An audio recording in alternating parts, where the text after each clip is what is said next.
9. Check the radio, pit crew is far from slow. The lights no longer yellow. Ready, steady, go. Crank it up. Oh, it's racing. Crank it up. Oh, it's racing. Crank it up. Oh, it's racing. Crank it up. Oh, it's racing. In love with the ride. Burning rubber smells real nice. Fuel it up once or twice. Come on, fast is the way to drive. Crowds all on their feet, not one bothered by the heat. Imagine them in the driver's seat. Checkered flag would be sweet. Crank it up. Oh, it's racing. Crank it up. Oh, it's racing. Crank it up. Oh, it's racing. Crank it up. Oh, it's racing. Everybody get ready. On your feet. Here we go. 3, 2, 1. Crank it up.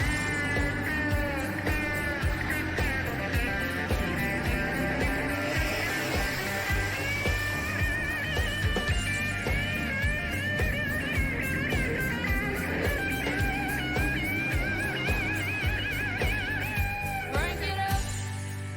Oh, it's racing. Crank it up. Oh, it's racing. Crank it up. Oh, it's racing.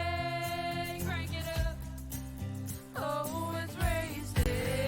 Crank it up. Oh, it's racing. Crank it up. Oh, it's racing. Crank it up. Oh, it's racing. Crank it up. Oh, it's racing. Crank it up.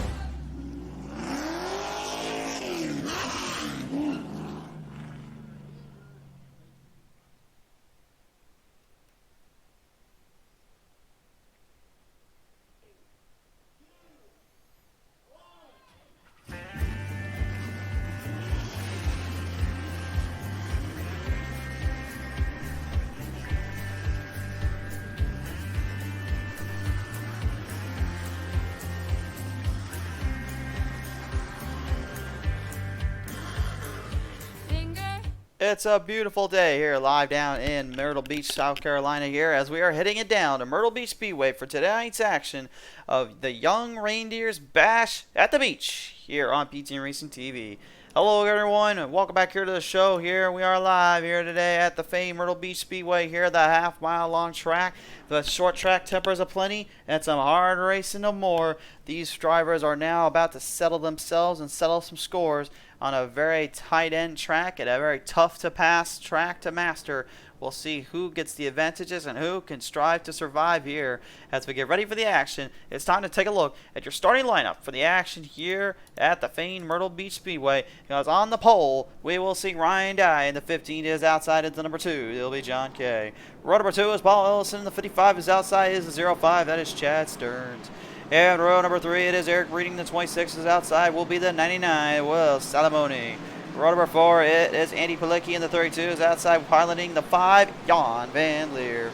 Row number 5 will be Corey Rutherford, and the 50 is outside. You give it to him. It is Paul Pascal Simard in the 76.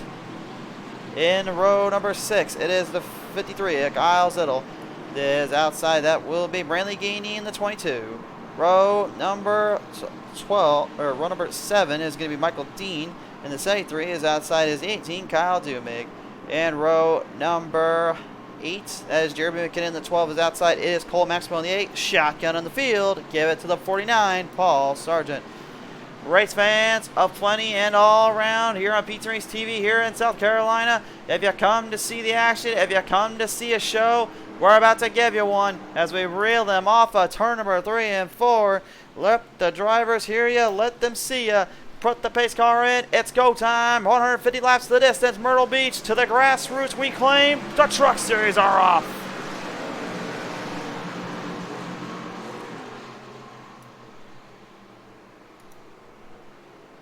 Firing them off down to the first set of corners here. Troubles early on there for the 55 here, unfortunately, right out of the gate.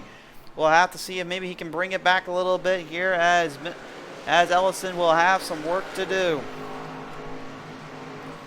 Got kind of thrown back a few spots there. The spotlight, not really where he wanted to play that there. Ryan Dye in the 15, taking an early lead here. Remember, he's got multiple wins already on his resume and on his season here. He's looking to try to keep that going as he now deals with some company.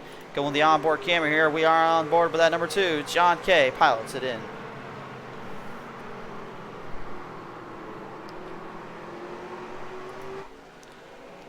And then back behind him, of course, Chad Stearns there looking to also make a little bit of a run right up to him here in that 0-5, keeping his speed up, keeping his drive alive. The rest of the field starting back, though. Caution is out. We've got a caution flag out. So a caution will fly out here. We'll take a look at the PTM instant replay, see what exactly went down there that caused that caution to pop out, but from my end, looks like there might have been some slight contact there on some of our other guys. We'll take a look. You have to give me a minute here. This is going to be a little bit tricky because we are currently working with some different systems, so we can't see who all got the boot. But I think I could take a wild guess and say who did and who didn't. Here is a PTM instant replay. And that TPS number 53 there, that is Kyle Zittel here. This is what happened to him, unfortunately. Came right off of turn number 2 there. Got a little too hard on the throttle, too little questionable on the braking, and just unfortunately just let the truck slide out from him, and that's the end of that day for him. So what a tough break out of the gate to have to strive and fight through just to get this thing back in tip-top working order. He's going to have himself a lot of work to do if he wants to get this thing figured out properly and not end up on that bottom of the totem pole when this field starts to really mount the charge and mount these guys around. We're back live now onto the camera system here as we're going to bring them back to the green flag this go around here. The green flag will center off them off turn number 3 and turn number 4. Ryan Dye will be your race leader as the 2 John K looks to try to knock him off that spot.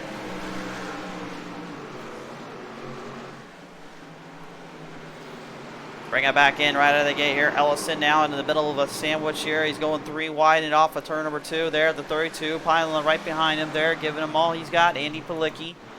Palicki knows a thing or two about trying to win on these bigger and smaller tracks. He's won it and done it before. He's looking to try to get it back to where he was at earlier as we go on board here with the big 32.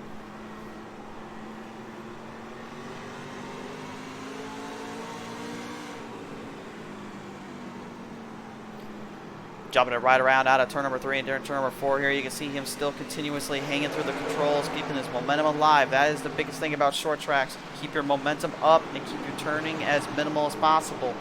The better you can steer the truck or car, the better your speed will gain in ground. Ground clearance extremely high here, and it's very difficult to master, especially in the late stages when the tires are starting to be shot and it's starting to become harder and harder to drive. These guys well aware of that as they continue to fight each other and fight themselves off wherever they may be. Jan Van Leer, the number 5 as well, the OxyClean machine. He's been at this game a little bit. Man, has he had some absolute tough breaks here as of late. Trying to find himself an opening or two, trying to find any kind of area he can to get a run on everyone and get to speed to get with it, but he has not won this season yet. However, I do say yet because his talent definitely kind of shines through when he gets it going, and he's right now looking pretty stable as he puts it up to that 99 kitchen rail. Number Chevrolet Silverado, Will Salamoni. Yeah, got company coming on the bottom lane there, sir.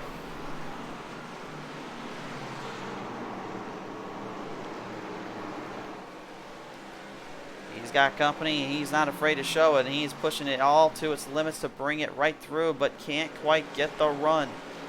99 Salamoni just a little too stretched in right now, not giving him much room for error. You're on board here with the 99 Salamoni as Jan Van Leer goes diving it down into the right side. Here comes the move for the pass. Oh, it's close. It is close. He's right there with him, though. Force him up to that top side here. That's going to be very difficult for Jan because now he can't quite drive it up to the wall as quickly as the 99 can, allowing for more speed off the exits. But entry, though, is where you need the speed, and that's exactly where Jan found it. Got the drive and makes a good move off of turn 1, down turn 2 for the pass. the Dean of drivers. Michael Dean now even kind of hip-hopping his way through.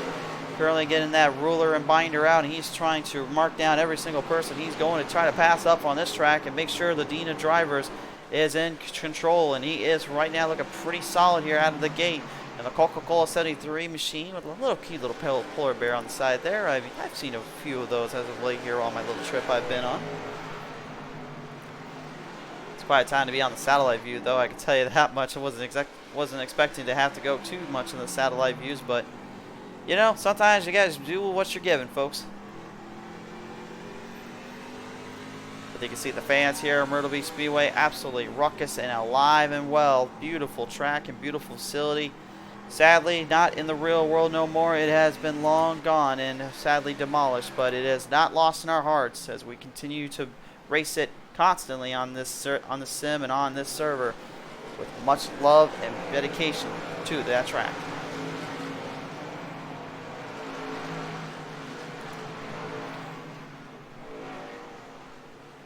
Well, right now a little bit of a battle going on here as you see packing up in the back half. You can see some movement coming from the front half there from the 55. That is Ellison right now currently looking to try to hold back the 32 of Andy Pulicki. The 55 Paul Ellison knows he cannot give up too much room or too much ground to these guys, especially with Chad Stearns so close to him.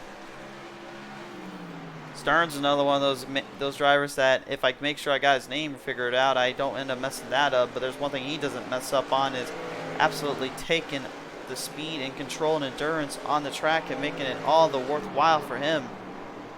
He's been so good at that, and he's doing it right now, showing that he can maintain his distance, maintain his speed as long as nobody else bothers him, and that's what he's up to here as we're on board.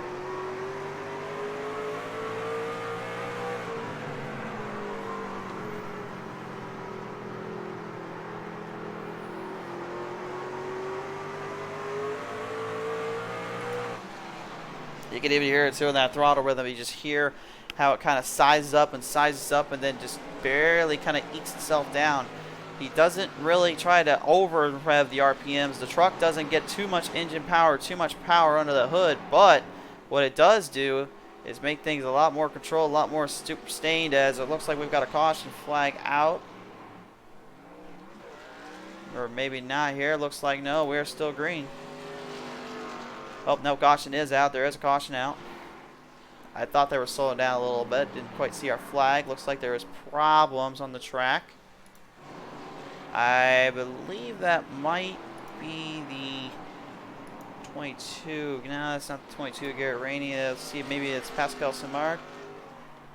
Can't quite tell. Well, there was only one way to tell, though. We got to go to the PTM Instant Replay and find out for sure. Let's take a look at that here and see who was the driver that was involved in that. I believe Pascal was the one that got the caution to pop out, and I think we're going to see why here in just a second. Yes, we are indeed. Here is the PTM Instant Replay presented by the Venom Truck Series.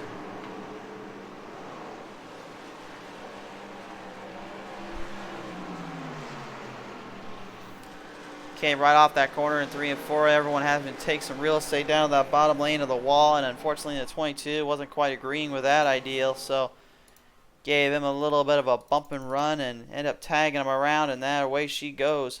What a tough break for Pascal Simard. Now he's going to have to try to figure out how to get around Brantley Gainey Jr. without having too much trouble there, but Gainey is actually going to go ahead and get a little cleanup job done onto that 22 as the drivers are just about to approach green flag restart.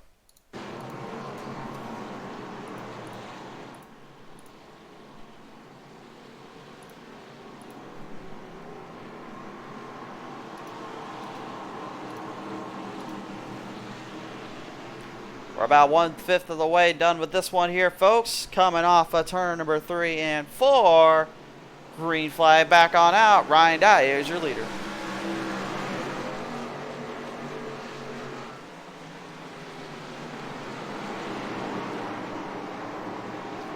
Chad Stearns 05 going to be right up there with him in that third spot, though, with company brewing his way. The 32 of Andy Pulicki making things a little bit more interesting in that Nissan 32 F-150. But Paul Ellison, the 55, the red diamond himself, looking to be a diamond in the rough and absolutely find the right grip and time to strike, and that was exactly what he did last time out in the Enduro of Texas. But in the Young Reindeers Bash at the Beach, this is not for the faint of heart. This is not an endurance. This is more like just a grassroots. Get your bumpers out, put your cars or trucks together, and see who comes out on top. Speaking of coming out on top, look at this now from the back of the pack here, moving his way into the field. Look out for Corey Rutherford. Rutherford looking pretty solid here in the big old 50.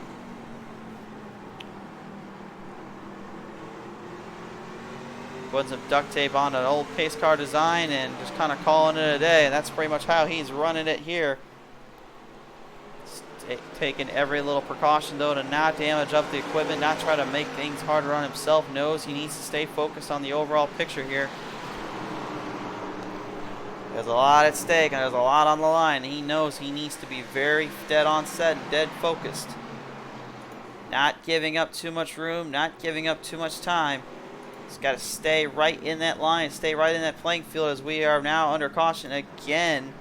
Caution flag is out. And I think I can figure out this time who it is involved. That's Josh Maxwell there. Cole Maxwell there, unfortunately the 8 coming to a dead stop. Take a look at the Pete Timmons replay. Let's view that again. Looks like Jan Van Leer and Pascal Simard had a difference in opinion, and Cole Maxwell, well, didn't quite get out of that mess in time, I would say. Unfortunately, I think he got the receiving end of it. Yeah, that is a darn shame. What a tough break there. Unfortunately, getting stuck in traffic and stuck in that spot. Knows he did not want that to end up being his way, but that is kind of how it'll have to play out for him. Here's one more look at it from the OxyClean number 5. Yeah, you can see Pascal just came down a little bit, and Jan Van Leer, he was trying to stay low, but he had to get some real estate somewhere. Something's got to give, and that's what gave. Some drivers will probably be thinking otherwise, though, if you know what I mean when it comes to that stuff. That's one thing they do not like to have to deal with, is having to be spun out and then having to regain all that momentum, all that power back under the hood, knowing how tough and difficult it is just to even get around this place and to get around the trackside here. But we are approaching the green flag restart here now, race fans. We're going to get everyone squared back up and put back in position.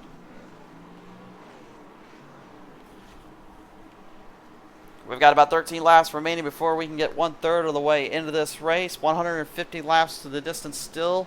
And it's now do or die time. Let the drivers ring them out as they come off of turn 4.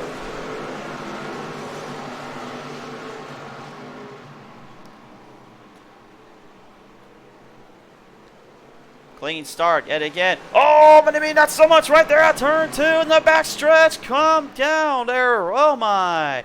Calm down a little bit there, boys. The 2, John Kay, and the 32 of Andy Palicki getting right into it here out of turn number 2 on the back straightaway at Chad Stearns. He has no give either. He says, hey, wait a minute. You want to play bumper cars? Well, why not? Let's do some more. Rutherford getting some from the air. Jordan 05 here at Stearns, and both drivers falling back to the pack.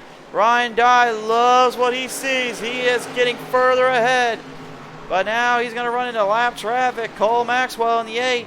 Down off the pace. Dye now around. He'll be able to get around him there, but now he's going to have to try to hope the other guys don't get to him. Oh my, that was some bumping and rubbing and racing right there, my friends. Everyone looking for real estate and looking for a place to call home, and instead they found themselves being trailed back to the outhouses. No food for you, sir.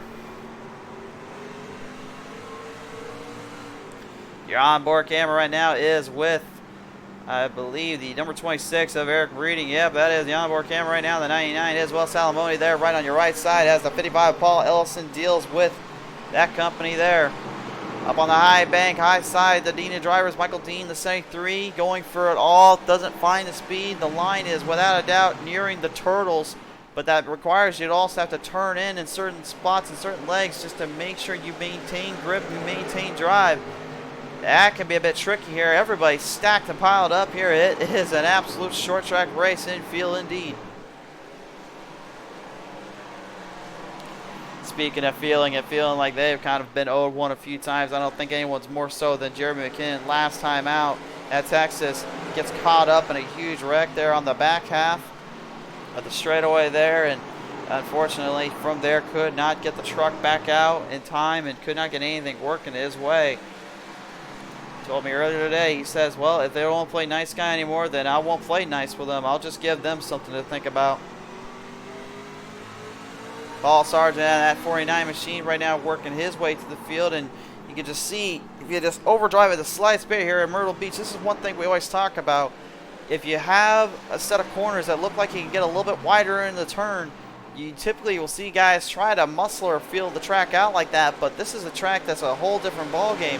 This is actually more of a curved end oval with a slight banking difference there in turn number 1. It's almost the best comparison I could say is like it's an outverted New Smyrna Speedway, because the fact you have to literally work around the outside rather than trying to close in on the inside as you're entering into the turn. You actually got to go outside and then dive it down, diamond off into that turn to gain the most speed and momentum. There is just one kick to that, over throttle it, and you shred more tire by doing that.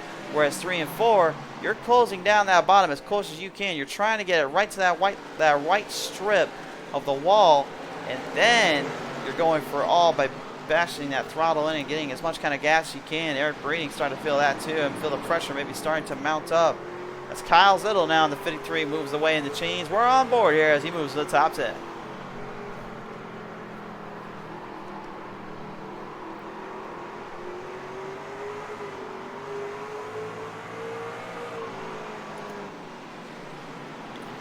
Sargent at arms, the 49 Ford F-150 here. Paul Sargent right now still rocking and rolling with that nice little purple scheme up on the track. Dealing currently with the 55 here. Paul Ellison, as Ellison continues to make life a living shell of himself and trying to make things as difficult as possible so he doesn't get a full-on advantage run off him. Both guys keeping their distance and keeping their control, but the speed and distance is one thing. How do you handle each other when things get a little crazy? That's only for them to find out.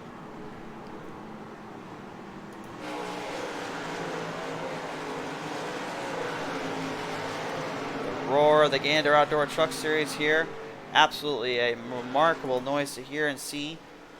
And of course, we've also been told, and we found out that Gander Outdoors has actually started to wind down on that sponsorship. So after this year, we will no longer be able to call these guys the Gander Outdoor Truck Series. And it sounds like we may be going to some other grassroots here and returning to the Craftsman Truck Series. For those that don't know, that was the actual name these trucks had been given way back when. Actually, when I was literally a little baby youngster, I remember playing on the NASCAR Dirt to Daytona, the NASCAR 07 games for the PS2 or the Xbox or even the GameCube, whatever you were playing. And that was what I remember these trucks as, the Craftsman Truck Series. You had the Whelen Modified Series, you had the Craftsman Truck Series, and then I'm probably going to get hated for this one, but you had the Busch Series, and then it was the Nextel Cup Series. I didn't grow up around the Winston Cup Series, so to the older fans out there, I apologize in advance. But I can tell you, at least I have gone back and studied some of those announcers and broadcasters and the history of those cars and the races they brought up. So can't say at least I haven't tried to figure it out. Of course, nostalgia is quite the drug, I would say, for anybody out there, and that's something I think a lot of folks still do miss, is the old days, the Winston series. And I guess that really kind of also brings back to the whole point now that the next gen Cups cars pretty much kind of revert back to the old ways, the old days, where it really was you just had you had one car and that was all you had. It's amazing to see kind of what these drivers do with them these days and how well they're having to adjust and go on the fly with them. And we're seeing some of that too as well revert to the truck series on these shorter tracks, where to me honestly this is where the grassroots belong. This is where they have to figure out how to run on the toughest circuits and on the toughest tracks. Putting them on those big tracks like Talladega and Daytona, they do work alright, but to me truck series without a doubt needs to stay towards the short track end, more of the short track lineup, and occasionally reverting over to the 1.5 miles and the 2 miles, and maybe, and then obviously to the super speedways for like 1 or 2 for like 3 or 4 extra races, but the short tracks is where they belong or where they designed to. We've seen that back at IRP, and we've seen that here right now with the Myrtle Beach Speedway race, which is frankly pretty impressive here, how well these guys are hanging on and dealing with each other.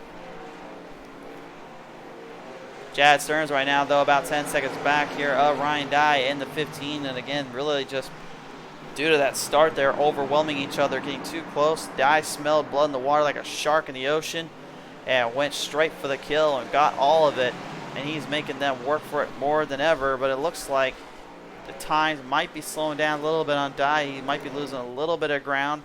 Has only got about 5-second gap on them right now as our timing sheets are trying to figure themselves out. I believe it's only about 5 seconds they're currently back of. Yeah, it looks like we have about 5 seconds here. Dye is still your race leader, though, without a doubt. We don't have to question that here. What we can question, though, is seeing what else is going on right now across the track as the pack still continue to march their way around looking for anything that moves and any kind of drive to survive.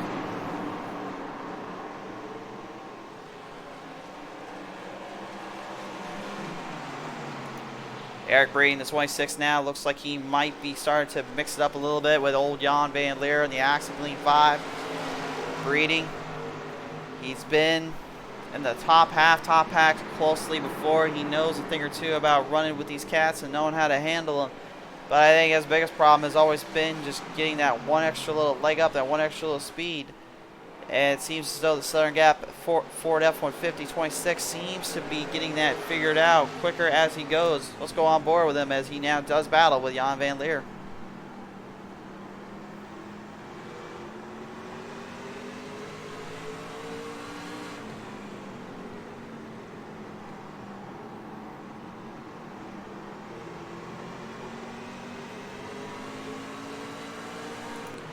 Heavy on the run, getting an opening there thanks to Kyle Zittel kind of pushing the 5 upwards up to the top side. Zittel stuck on the bottom. Jan now has to try to find his way around that gap, around that track side. Zittel in the T5X tailor-made 53 Toyota Tundra right now trying to hold the Tundras down, but it doesn't look like it's going to be very well down and set because the Chevys and the Fords are on the move. Paul Sargent, even the 45, 49, making a little bit of a fight off here with that 55 Paul Ellison sneaking by him.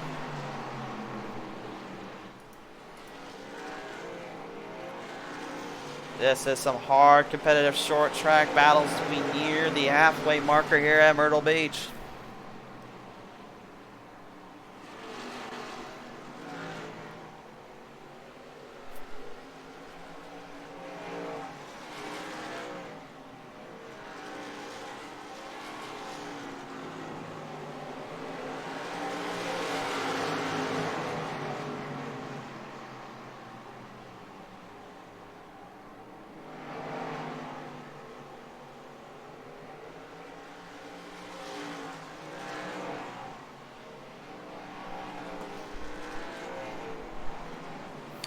A little bit of trouble down there off turn number 4 there. Looks like Paul Sargent might have gotten clipped around a little bit. Might have some problems down there. No caution yet. The 49 gets it fired back up, but that doesn't mean we can't go visit the PTM Instant Replay and take a look and see what happened here.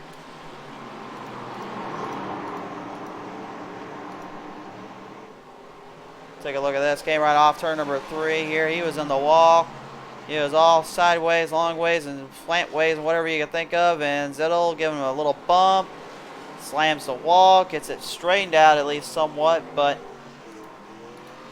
damage certainly done and done, to say the least. That's not what he wanted to see. That's not what he wanted to have put on display. You can just see, too, how much these guys are having to steer these things in. That's the beauty of this kind of racing, is literally how much steering you have to throw in and how much more power you have to work around. They may be 550 horsepower package trucks, but that doesn't mean they ain't a handful to figure out, as you just seen right there. But it's still your race leader. It is Ryan Dye in the spotlight and in the time zone here, as a caution actually has thrown out. Not sure where the caution is. Kind of a ghost caution, I guess you could say. So we'll just go ahead and continue on. Although I think it might have something to do with Paul Sargent there. we'll just go with that here and kind of let the guys battle it out from here. But now this is going to be kind of a restart here for Chad Stearns and John Kay. Now they can get a little bit of payback up on the 15 of Ryan Dye after that little hiccup there. And the Savage Arms, number 12 of Jeremy McKinnon, also going from pits to the top, looking for it all. Halfway done. See who hangs on. Or maybe not. Still under yellow. I think the flag man was saying to these guys, hey, wait just a minute here, boys. We do not like the way you're stacked. I do not like that. I want you doubled up. I want you closer together. There is no such thing as social distancing on a racetrack until you literally got going. Then you can do whatever you want from there. That you're your own person from that point. But for now, you listen to the big man with the flag. You get lined up and you listen carefully. We are halfway done with this, and we are now approaching the second half. Can Ryan Dye continue the strike and fire it on? Let's see what happens. Here we go.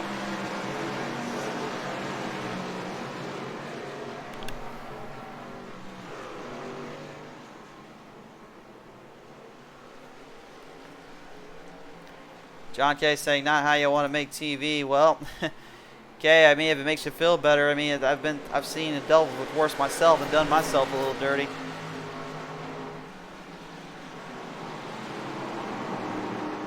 And for those at home that did not watch us last night here, do keep in mind we are currently still on a little bit of a vacation, if you will, while also on satellite view. So I do not have all the full tools and stuff, but producers and everybody were kind enough to at least let me get things situated out and get things up and running. So we're able to perform this at a high level and get this all set to go for you guys to see the action live here on PT Racing TV. So the action's still continuing on. We are not done with it yet.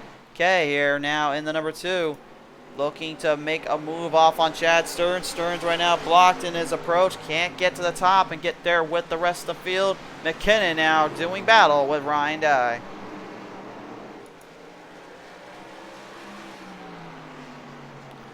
Savage Arms 12 still not made it to victory lane just yet. Told me earlier today here, he says if there was going to be a time to do it, and if you don't jinx me, I think I might be able to do it here. I've been dead focused on preparing and getting better as we continue around the track, and it seems like, yeah, he is definitely improving more than I think most guys are giving him credit for. The 0-5 here, Chad Stearns also making things a little bit more difficult for him, making things very, very interesting. He is not giving an inch to him just yet.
.67 laps remaining still here on the show here. Right now McKinnon's still hanging with Dye, but Dye is starting to run away a little bit. Looks like he's getting tired of this waiting game. He wants to get the race done sooner. Best way to do it, just get to the gas pedal and hit the loud pedal through and get through this track as quick as possible. But at the same time, you then also embark on a very parallel journey of having to run into drivers maybe you don't want to, and maybe having to find yourself burning too much tire up. You saw earlier Paul Sargent how much he was turning that wheel in, hoping it would get more speed, more ground, but it did not get it in this case.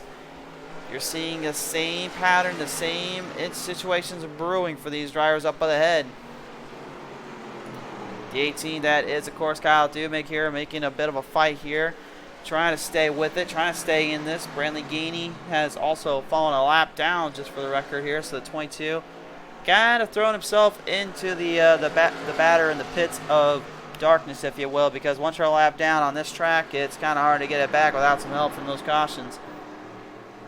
Pascal Samard even 2 laps down, so that's even a harder little charge, and now even Corey Rutherford throwing a lap down. So this is getting very, very tumultuous and tough to figure out on who is going to be able to outwit and outsmart the others here.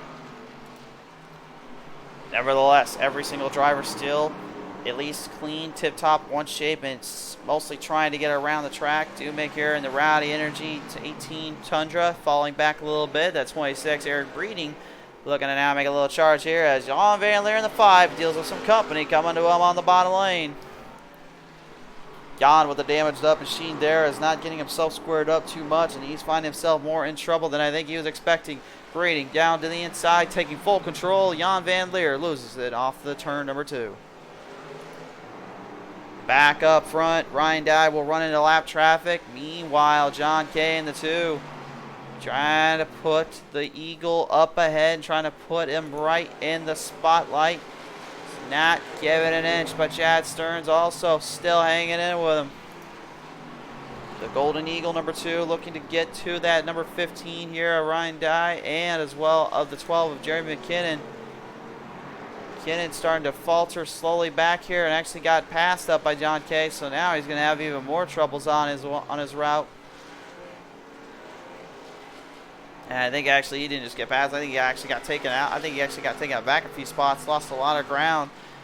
Not sure what went wrong there with the number 12 here of McKinnon. We'll take a look at the PTM instant replay and see what transpired there exactly. I think we might have missed something here.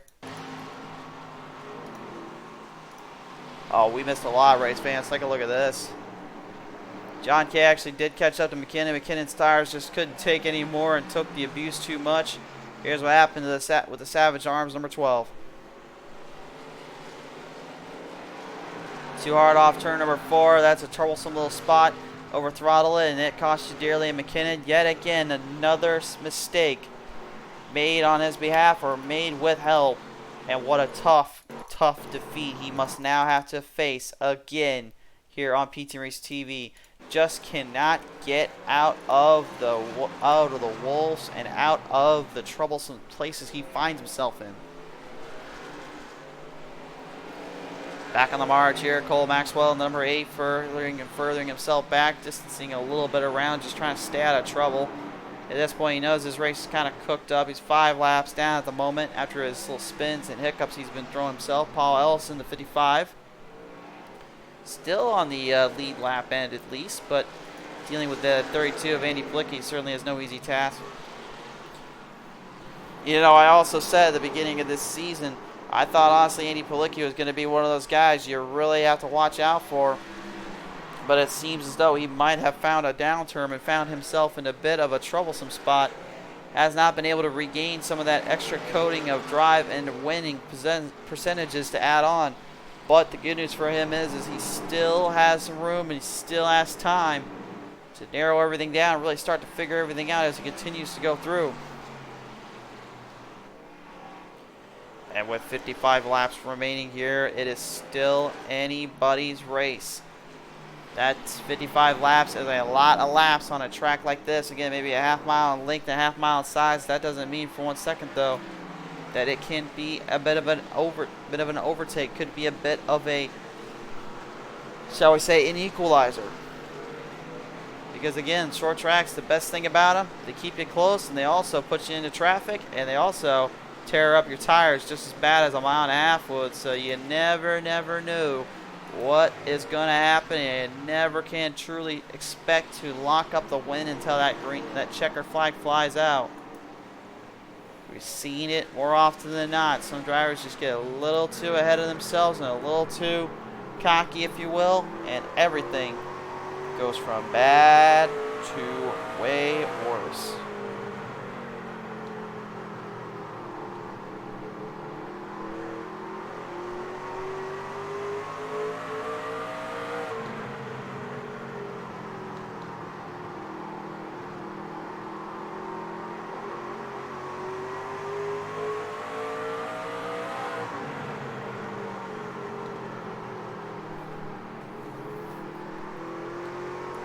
onboard camera here. They're breeding gear right now at the moment as he continues to move his way around the chains, move his way around the drive. Corey Rutherford now being put down a lap again here, 2 laps down now thanks to that 15 of Ryan Dye. Dye is not holding a thing back from anybody, nor does he really seem to care about it. All he cares about right now is making sure that he and he alone is on the top of the podium. He's had so many second place finishes in the course of his season, last go rounds and all that, but now coming through to us here in an absolutely timely and perfected momentum kick. He has truly shown what he can do, what he can present to the table.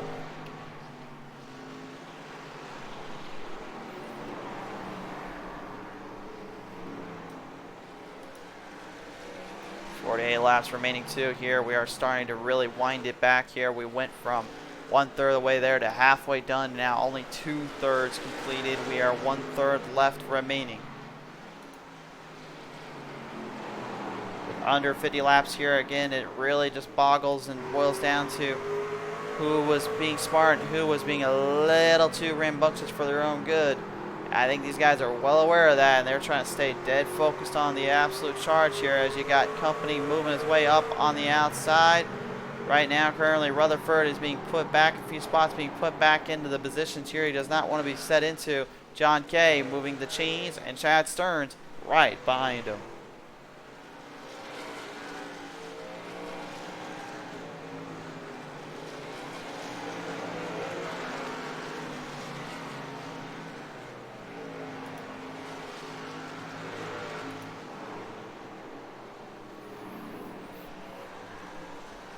Paul Ellis in the 55 last week, of course, the Enduro at Texas. He managed to put up an absolute wonderful performance, a great drive there. Didn't quite come away with the win, didn't quite get the victory like he may have been hoping for, but he told me earlier he gained very, very valuable knowledge in that race and in that set. He told me earlier today, though, that he's going to have to use all of it in these final couple races if he wants to become a champion at last.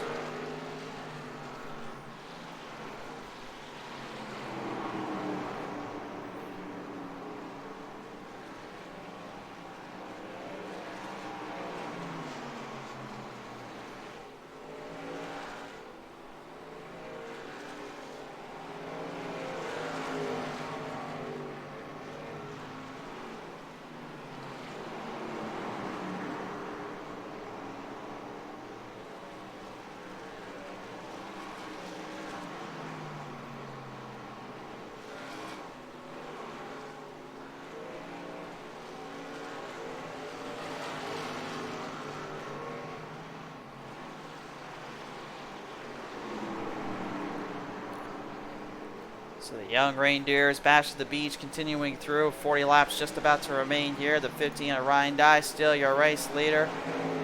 And you know, let's go. I think it's about time we really take the onboard camera here to Ryan Dye. Let's watch and see why exactly he is so fast and tough to tame. And I think it really comes in 2 parts, 2 flavors. Turn 1 and 2 and 3 and 4. Watch carefully. As you see him working his wheel around off of 3 and 4. And you see him working around 1 and 2. Look at how smooth the transition is into the corner and into the turn. You can see how low into the ground he stays. He actually has a little bit of a line he works around. You see the rubber laid down on the top side. He's just barely getting the right side and tires to get into that rubber. And the same can be said down in 3 and 4. He's only getting so much power off and so much drive as the caution comes out all of a sudden. Wait just a minute. Where did that come from? Caution is out again, and now all of a sudden things just got flipped around on us.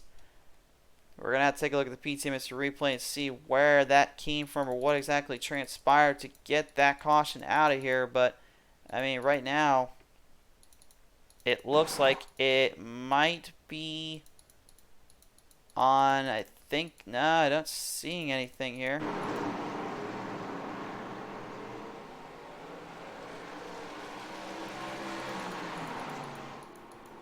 Taking a look here, yeah, there is no, oh, hold on a minute, I think we might have found our culprit. I know I've been making you guys wait a little bit too long here, but I think we got it. Here we go. All right, producer, show us what we got. Here is the PTMS replay here for Venom Truck Series' race here at the Young Reindeers Bash at the Beach. That's what happened here. Unfortunately, the Savage Arms 12, Jeremy McKinnon, he found out the hard way what it's like here at turn 4. Spun it right off, came to a stop, and the caution flew. The official did not like that.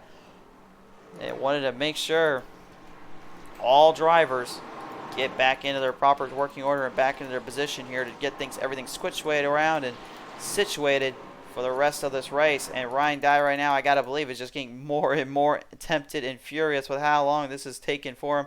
He knows he is on very burnt end tires and he's elongating a long race habit, but he kind of has to at this point. He has no further choices or opportunities to really make up with it. However, that doesn't necessarily mean he can't get this dialed up and figured out for the rest of this race. Into the distance off turn 3 and 4. This will be possibly the last caution and their last chance to get that 15. Can Ellison and Palicki get to Dye? Dye gets a little bit of spin off turn 4. Trouble for the 15. We're starting. We're green. And Palicki to the bottom. 3 wide off 1 into 2. Ellison up top side. Ellison trying to hold him off. And will get the lead off of 2. Oh, and Dye now spinning the tires. He stayed off a pit road, and that might have been his downfall there. Cleaning house with him up there. Oh my goodness, race fans. All of a sudden, things just got flipped upside down. This just went a whole 180-degree turn on these guys. Everything looked like it could be just straight up Dye's drive to survive and his loss to lose. His race to lose, and no, it did not turn out to be that in this case. He absolutely takes the spinning of the tires to a whole new meaning and lost all the ground and clearance. Unbelievable, and the damage on that left side too. That's aerodynamics he's losing just by taking a few fenders and turning that thing into a bit of a parachute now. It's just slowing him down more on the straights than it's giving him speed. He's got to get that fixed. He's got to somehow get these tires to grip a little bit more. He lost so much off of that first leg, and now he's realizing what just happened.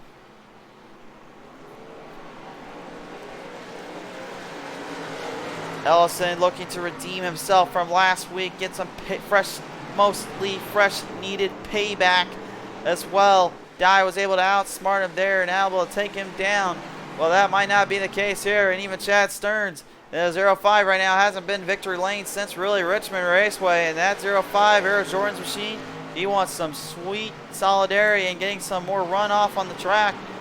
Giving her everything she's got to get back into it, but the 99 Will Salamone even too. The kitchen rail has not disappointed today. He has been stuck in the mid-pack top 5 half now, and now he's looking like more and more he could be a podium driver here in a little bit.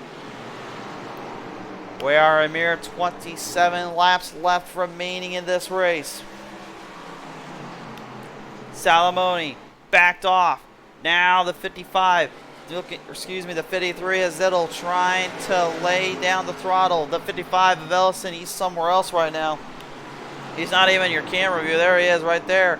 You can see him just trying to stay away from that 32 of Andy Palicki. That's how far of a jump and a run he got just from the start alone. He did not hold a thing back. You're on board here with John Kay as we continue this one out. Uh-oh, and as I'd say that, it looks like the caution flies out again. Caution is out once more, and I believe it may have something to do with Pascal Simard or Kyle Dumig and Paul Sargent.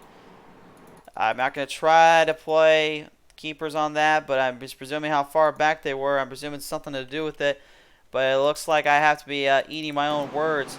It's Ryan Dye here that brings out the caution. Came off turn number 2. Couldn't square it up in 3 and into 4, and Dye just loses it in the turn. And pretty much now has put that Skywheel 15 F-150 into a bit of a troublesome spot. He's going to have to deal with going to the back of the pack, and he's going to have to deal with also trying to find a way around this pack. That could be easier said than done here, especially with what he's dealing with and what he's marching with around on this place. Myrtle Beach Speedway is going to see some action here with only 20 laps remaining here, folks.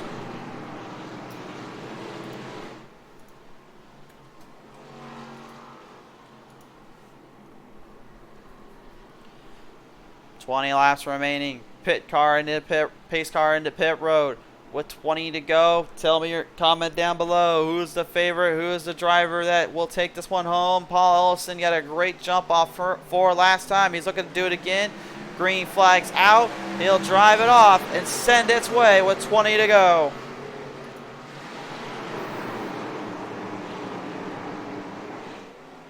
Kyle Zittel now parked behind right there with 32, moving up the chains. Pilecki right up to the 55. Zittel trying to hang in there on the bottom lane while the 99 of Salamone works his way around him. Every driver for themselves here. No one giving an inch here. This is what it's all about. Oh, no. Turn 3 and 2. We've got problems. John K in the 2, and the Golden Eagle in the 18, and Kyle Dumick, the Rowdy Energy, taking a little bit of a forward bite, and the Dina drivers, well, he kind of got ruffled up as well in that little scruffle. He may be the Dina drivers. That doesn't mean he can control the students all the time. And Michael Dean finds himself in a bit of a mess here, as he will now also have to figure around the track. Let's take a look at the PTM instant replay from our blimp cam. Check this out. Came off turn number 2 there and well, let's just say he wasn't exactly making friends there. Gets into a 2, again, then gets into the 73, and everybody else just trying to evade, trying to avoid, but there is no go for that.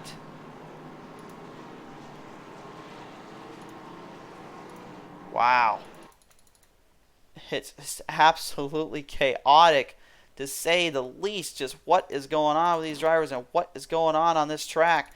But again, you got to remember something. That's just part of the deal. That's part of the racing background. The roots of our sport came from this kind of racing, came from this style of good old bumping, rubbing, racing. And right now we're getting a good glimpse of just another set of that, as these guys now with some tore up equipment, maybe not so much the way they were hoping for, are looking to now back it out and fight out again. There's only so much equipment you can tear up, and there's only so much you can do before the tempers start to flow. With 13 to go, Ellison has had 2 great starts here. He needs a 3rd one. John Kay saying short track racing with the emoji of, oh well.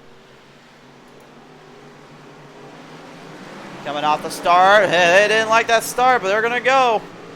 McKinnon didn't like it, neither did Stearns. Stearns been bumped around, and Pilecki in that first corner will not get it right to the bottom here as quick as he wants to. Zittel with an opening, but can't take it. Ellison takes full control.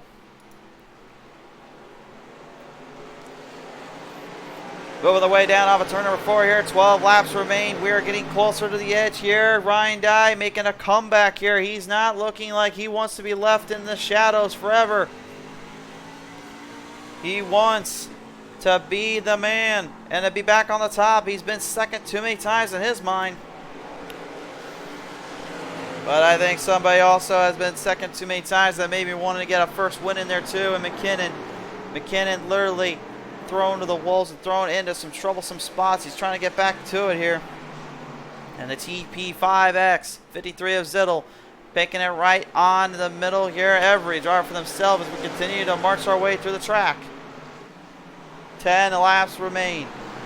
Who's going to get it done here? Pilecki, Ellison, Stearns, Zittel, or even McKinnon and Dye. Look at Dye now. Fresh tires, no trouble. But he still has problems to work around because he's got to find a way around the rest of the field. Here comes Stearns, the inside. Now time for the challenge for the Nissan Ford F-150. Pilecki in trouble. He's got stuck on that outside. He knows he needs the entries of the bottom lane to get the run. He's not going to get him here. Stearns now has to go into offensive mode. Pilecki to defensive. Ellison just needs to stay focused on the line, not worry about what these two are doing with 8 laps remaining. The red Diamond 55 right now is looking to be the favorite. Looks like it could go down to 3-truck battle here if Stearns and Palicki would stop battling each other and battle to the front, but it looks like they're having a disagreement. Neither one wants to give their lineup. I guess they don't really care about trying to win out the race. They care about trying to win out each other. 7 remain. Jeremy McKinnon and Ryan Dye beaten and battered. Both drivers had speed and endurance, but unfortunately, some of them had made a mistake in other places, and some made a mistake in the wrong places. And unfortunately, the bad errors continue to keep them in troublesome spots. They deal with the dirty air and also deal with the compounding stress that they must be feeling right now inside those rigs, trying to get just somewhat up to the top half. 5 laps to go. Flagman with a high five in the air. Paul Ellison has still got the race lead. The Red Diamond Mountain Dew may be signaling for a code red because we've got a big 55 in the lead. Stearns, after a heated little temper battle there with the 32 of Andy Plicky, finally getting away from him. He's looking to try now to get to Ellison. Time starting to evade. He's closing the gap off. That's about a 2-truck length gap there between Ellison and Stearns. Plenty of room for Stearns to make a run for him. Can he get to him, though? He's taking a much tighter corner and a harder drive off. You can see him literally wheeling up, but there is damage on that right front fender. Is that slowing him down? Is that a bit of a parachute? Literally just dragging the front end to slow down the speed and slow down the pace. If that is what it is, he knows he's going to really have to hammer down and actually floor it even more just to get that part to straighten itself out just enough. But with 2 laps to go, Ellison looks like he might have finally got this one wrapped up. Just needs to hang on. Close proximity still. Both drivers in the zone. Ellison just needs 4 more good turns. Race fans, we've got the white flag high in the air. Myrtle Beach on their feet, ready for this one. White and to go. And Stearns overdrives it off 1 and 2. This one's all but done here if Ellison can just hang on. Stearns overdrove it and into 3 and turn number 4. After some troublesome times and some hard racing last week, Paulson will bring the 55 to victory lane. Wow, where that right there is how you finish a race. Not only did he have to perfect 3 restarts, count them, 1, 2, and 3. First one, having to go at it right on the spot with the race leader of almost all this whole race in Ryan Dye, to then capitalizing on his mistake, to then having to start again and deal with the added pressure of the 05 and the 32 and the rest of the field behind him, to then finally the last drive to survive and the duel to win. Paul Ellison brings home the victory in a hot performance and a heated battle from point A to point B. What a race.